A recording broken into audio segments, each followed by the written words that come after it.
चालू करा साहेब. जय भीम, जय मूल्यवासी. मी दत्ता गायकवाड, नवी मुंबई बहुजन मुक्ती पार्टी जिल्हा अध्यक्ष.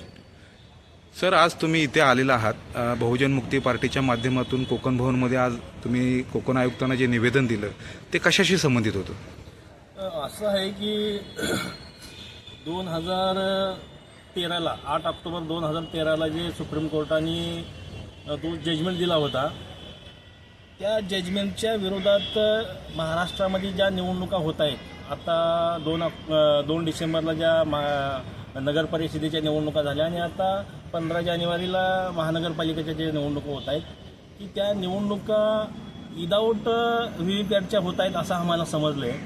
कारण विदाऊट व्हीव्हीपॅटच्या जर होत असतील तर लोकांसाठी चालवलेलं जे राज्य आहे म्हणजेच लोकशाही आहे, ते लोकशाही संपवण्याचा हा कार्यक्रम त्या प्रस्थापित पक्षांनी करत आहे का असं आम्हाला शंका आहे. कारण सुप्रीम कोर्टाच्या आदेशाला सुद्धा तुम्ही जर मानत नसाल तर मग ह्या देशामध्ये लोकशाही आहे की नाही हा प्रश्न आम्हाला सर्वसामान्य लोकांना पडत आहे.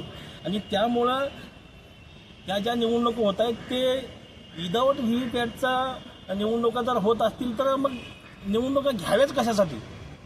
असंच तुम्ही आता बऱ्याचशा जाग्यामध्ये तुम्ही उमेदवारी माघार घेऊन त्या ठिकाणी तुम्ही त्यांना नगरसेवक घोषित केलं, म्हणजे त्या ठिकाणी विरोधकच तुमचा नाही अशा पद्धतीचे त्या ठिकाणी तुम्ही घोषित केलं. तशाच करा ना मग सर्व ठिकाणी.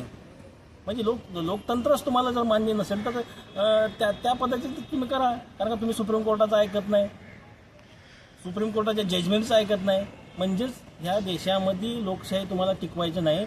आणि म्हणूनच आम्हाला आता 22 फेब्रुवारीला जो आमच्या राष्ट्रीय अध्यक्षांनी, भारत मुक्ती मोर्चाचे राष्ट्रीय अध्यक्ष सन्माननीय वामन यशराम साहेबांनी आदेश दिलेला आहे की या देशामध्ये संविधान जर आम्हाला वाचवायचं असेल तर आम्हाला आंदोलन करावं लागतं आणि प्रत्येक गोष्टीसाठी आम्हाला आंदोलन करावं लागतं. आणि आंदोलन करून सुद्धा आमच्या समस्या जर सुटत नसतील आम्हाला जनआंदोलन करावं लागेल. आणि जनआंदोलन करण्यासाठीच 22 फेब्रुवारीला जे आमचं त्या नागपूर हेअर कॉर्टरवरती जे आंदोलन करणार आहे त्याच्याच पूर्व बाजू म्हणून बहुजन मुक्ती पार्टीने सुद्धा या व्हीव्हीपॅटचा मुद्दा घेऊन ह्या ठिकाणी आम्ही आयुक्तांना निवेदन देण्याचं काम केलेलं आहे.